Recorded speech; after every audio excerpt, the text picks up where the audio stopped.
Hello, everyone. Thank you for joining us here today on the Egora Experience program. I am your host, Cezary Jurewicz. Today, I have with me Rosemarie Rajwant from the great nation of Grenada. Now, Rosemarie is an educator and a politician.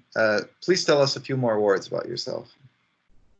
Great. Thank you for having me, Cezary. I'd like to say that I believe that education is a good way to change society, and I really feel that change begins in the mind. However, our education system seems to be heavily compromised, and the problem with that is that the politicians make the decisions. The government controls the education system. So after working for years as an educator, trying to help people that way, I realized that I really do need to tackle policies because people in government just aren't listening and they aren't making the best decisions. So here I it's about 3 years since I've been a politician. It's been a great experience. I've learned a lot, and I must say that being in politics does help me to be a better educator because I do have a small opportunity to influence policies on education here in Grenada.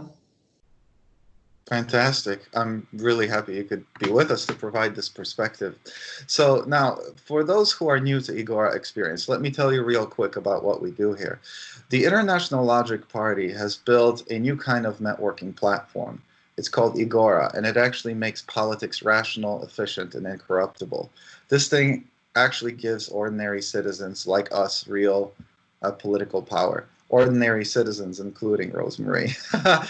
We got to keep her in check. Through Egora, we can make our governments do what we, the people, want them to do. Now, on this show, we will be using the Egora to discuss some political issues and ideas that each one of us supports. And we want you to participate with us. So please register for Egora. The link is in the video description. Then search for both me and my guest, Rosemarie.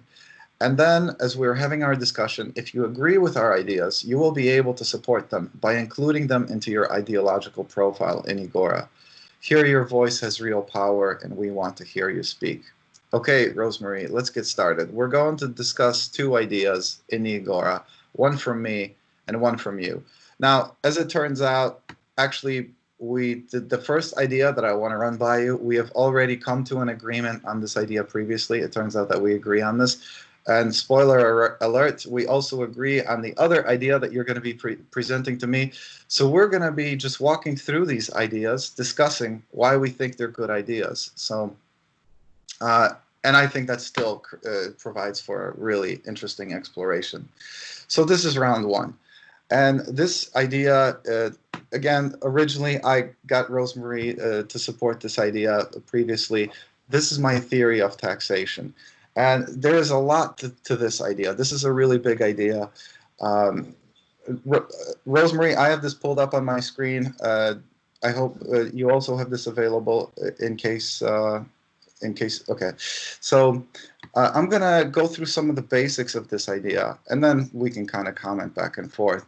So I'm going to read this first section, or the introduction to this idea, because this is really important when it comes to taxes.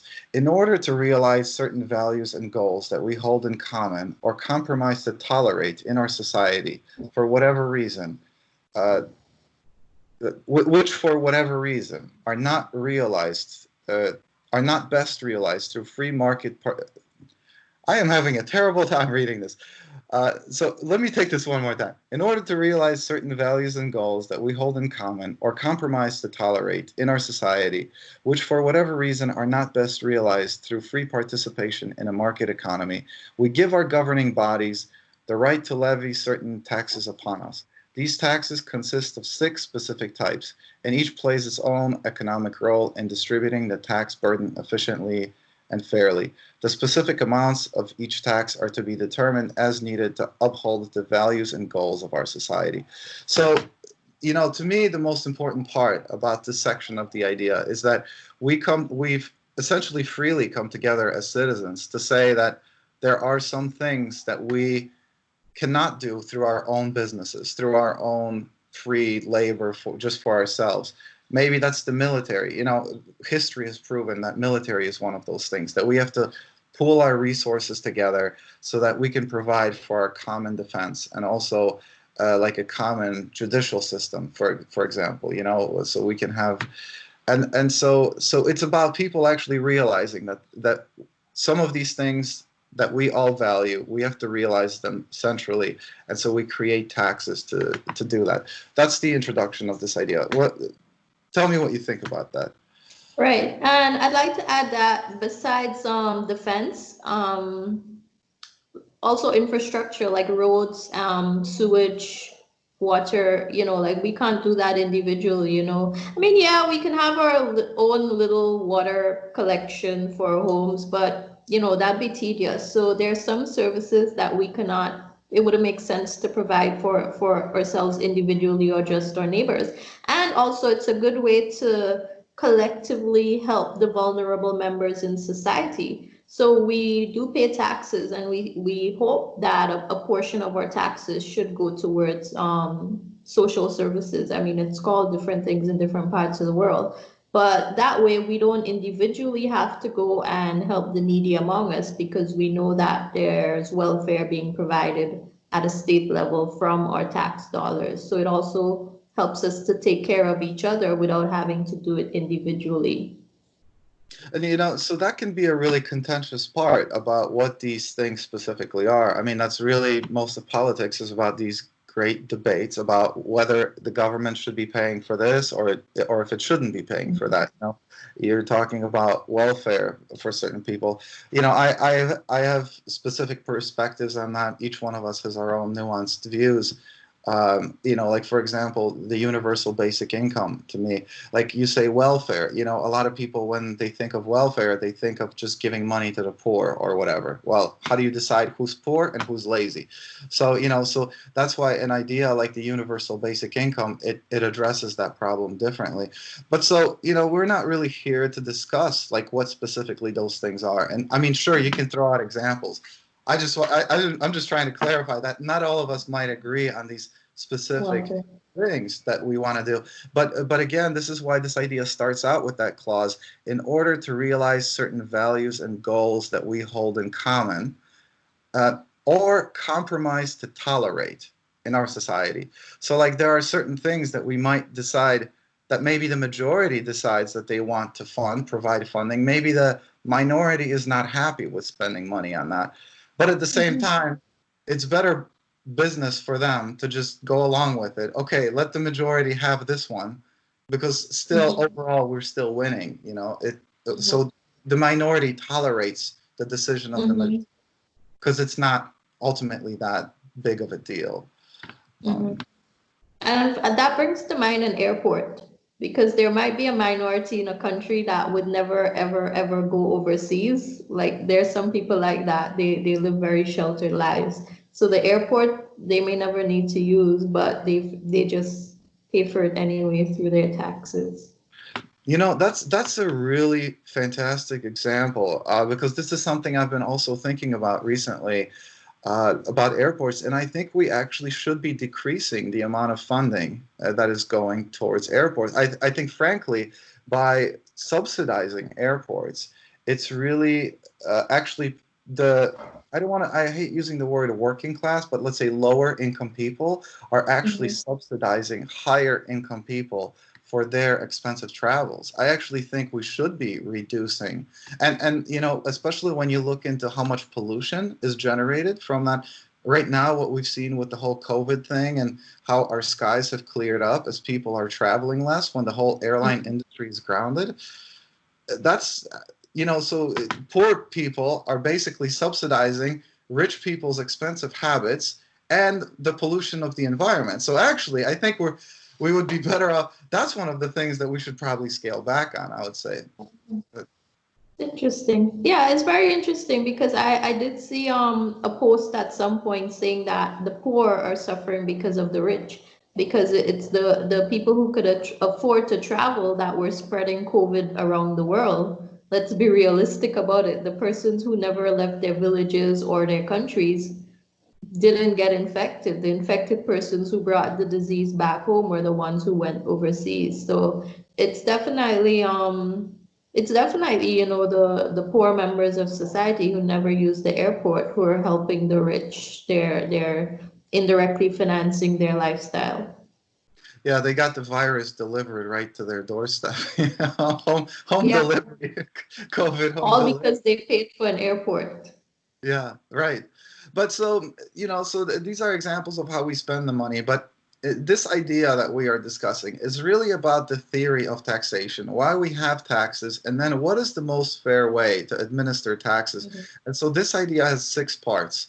And I think I'm going to glance over it pretty quickly because, we only got about 20 more minutes in round one. So I just wanted to give a bigger perspective and maybe we can focus in on what's more important. So we have the first section, which is a tax on market transactions. And so the idea is that the most fair type of taxes on market transactions is a flat tax, but a flat tax without any exceptions, without any exemptions.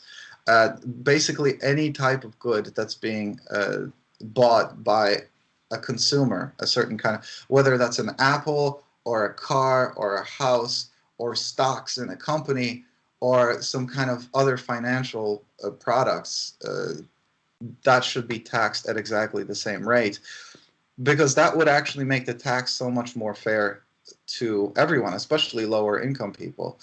Um, Real quick, so do you want to comment on that before we move on to the next section?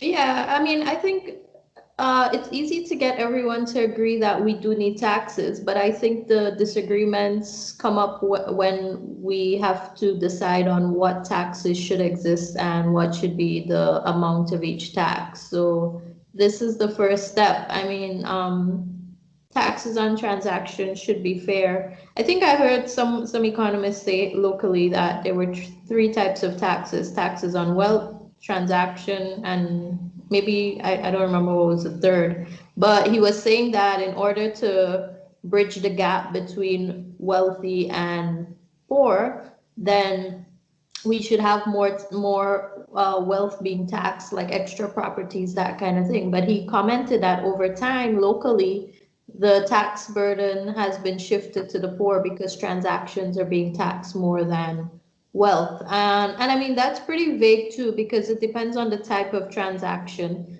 But I think that people are less likely to engage in transactions that are heavily taxed. So taxing transactions is one way to decide which transactions the citizens should be a part of that are overall beneficial to society and which ones they should avoid. Like, let's say, purchasing alcohol or polluting, But yeah, transaction tax are a good way to sort of control behavior.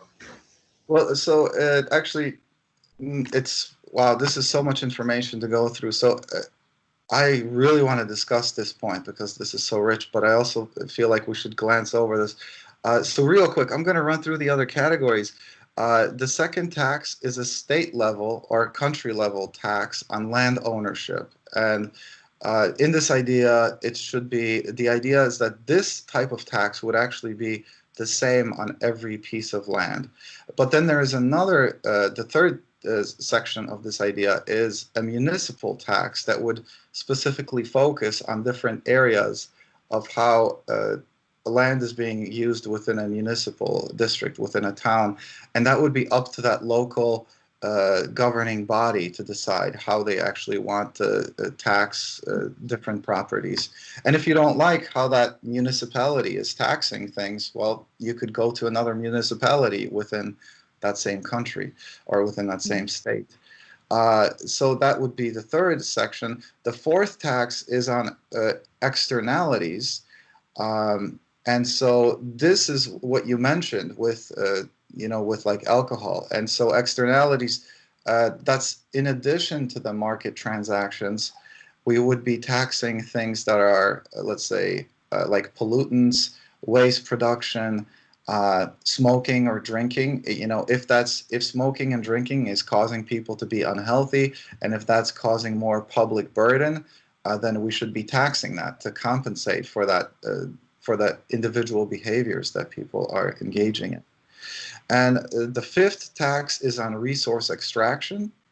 So if somebody is taking resources out of the ground, we should put a tax on that, really, because they're using, technically, that wealth that's underground belongs to everyone within that country. So when somebody is allowed to extract those resources, well, the society should benefit within that country.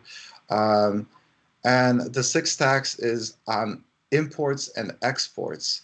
And that is not really to stop or disincentivize trade with other countries. It's more for people who are trying to cheat the other tax structure and who maybe want to conduct transactions online to avoid paying the regular taxes that they would have to pay locally. Or maybe they're going out of country to conduct a certain transaction. So that's the sixth type of tax. I'm good. I want to turn it over to you. Where do you have comments on all of this? Right. I wanna suggest that you know, the tax on imports, I see it as kind of being merged with the pollution tax, because if you think about it, items that are produced locally, they don't have to be transported. Items that are imported, they have to be brought in either by plane or by boat. And airplanes and cargo ships, they release some form of fossil fuel pollutant into the atmosphere. So imported items come with pollution.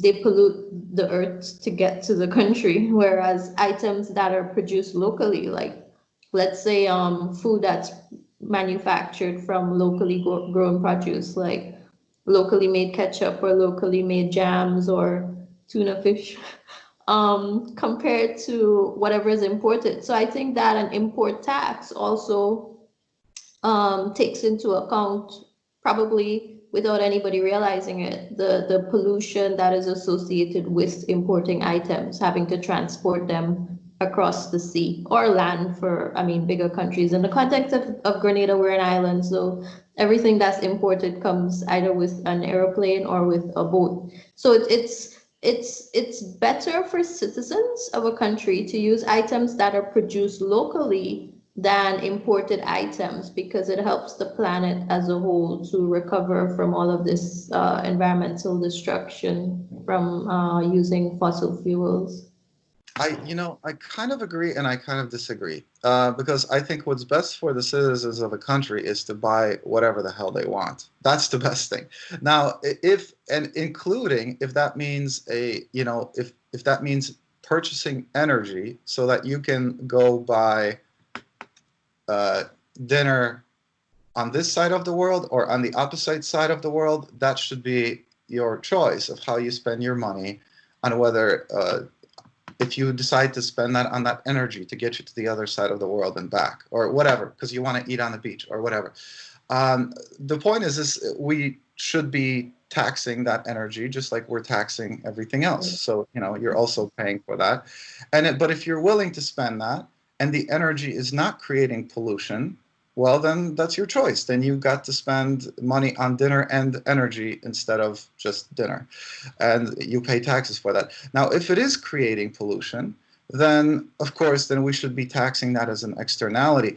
But what's interesting, though, because you do bring up a really important point, because this, like, for example, let's say you have one country that is taxing extraction of carbon from the ground. So they are actually getting fossil fuels up out of the ground, but they're right now, because they have not completely shifted away from to renewable sources of energy, right? So they're taxing it at least until, so they can raise that revenue to develop renewable sources. So they're taxing that pollution so that they can stop. But then you have another country that doesn't do that, and so you have one country that's trying to be let's say energy sustainable, while you have another country not doing that. And that country is actually taking all of that carbon, putting it all into the atmosphere, and it's polluting the society for everybody. I think in cases like that, that's when we can use the imports exports tax to actually tax that country specifically that's actually failing to implement a tax like a carbon tax on pollution. I would say that's where that works. I don't think taxing energy itself and transportation itself makes sense, because some people want to buy apples, other people want to buy train tickets. That's their choice, right? That's their freedom, right? As long as it's not hurting anybody, it's none of your business what they're buying. If it's more food or more train tickets, but yeah, but if that's you see what I mean? You see the difference in the example? What do you think? Well, I think we agree that an import tax is necessary for different reasons, whether it's the fact that imports use fossil fuels and pollute on their way to the country, or whether it's the fact that to have imports, you need to keep a port open and you need to have employees there and you need to maintain the dock and other things for the ships to dock. Whereas if you're not importing anything, you don't need ports at all, because no cargo ships are going to come to your country. So, I mean, imports come with an extra expense. It's like an airport for persons wanting to travel. I think you're confusing customs with ports, because ports, I think, are financed privately. I think that that's a private industry of actually moving that. I don't know about Grenada. Maybe that's different in Grenada, but I think generally ports are supposed to be private entities, and but customs that serve the ports.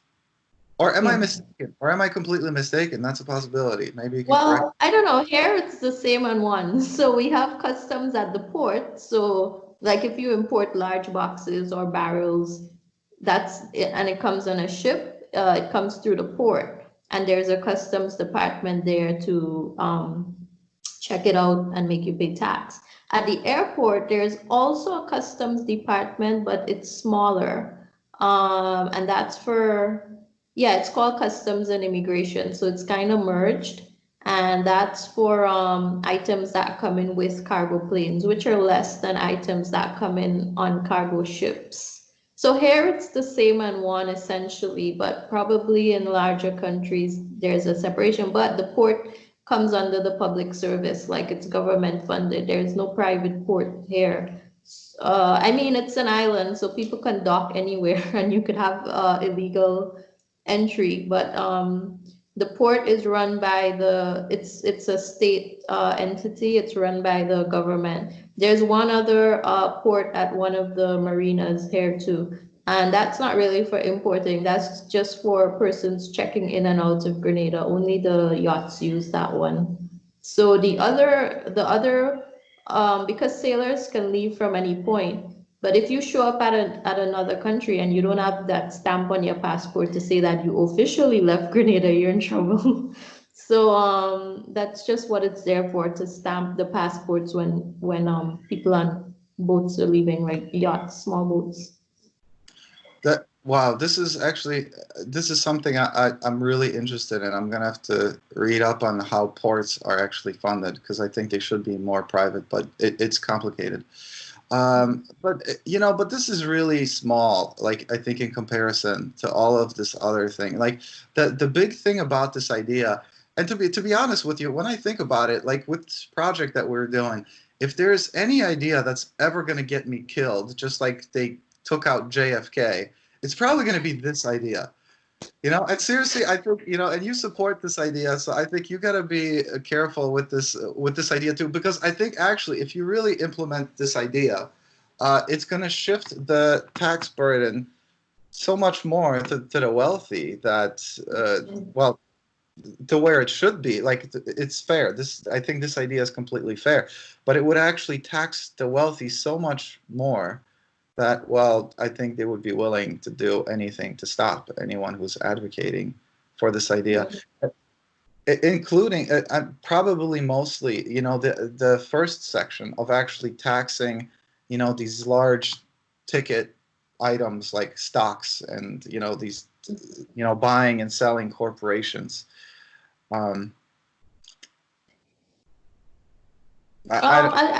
I just want to, I want to comment on the wealth gap, because we're talking about taxing the rich more. I think a lot of the times the poor persons, they're so caught up with surviving, like, working in a sweatshop, living on minimum wage, that kind of life, that they don't even realize that they're paying tax. Like they don't even understand that a portion of their wages are being removed every paycheck.